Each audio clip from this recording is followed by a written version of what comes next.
गई निहार फुलवा गुलाब खाली महक गई निहार जिंदगी में जहिया से आईला बना जिंदगी में जहिया से आईला बना ठहरे न धइलो पे भुइया कदम ठहरे न धइलो पे भुइया कदम जिंदगी में जहिया से पहलू सनम जिंदगी में जहिया से पहलू सनम।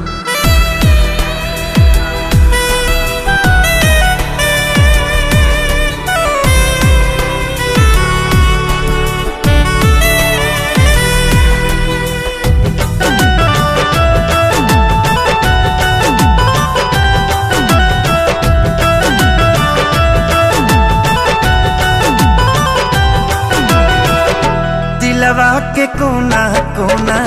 पड़ल रहे खाली अइला से तोहरा धनी हो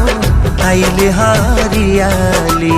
जिंदगी भर हमके पिया रखी है संभार के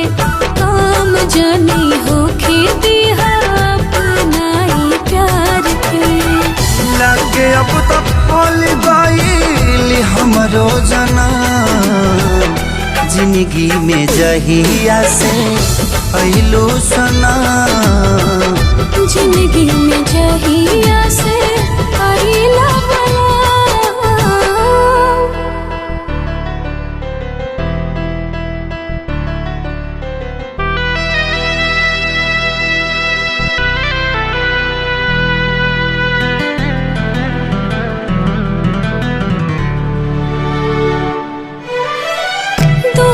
दिलवा के धड़कन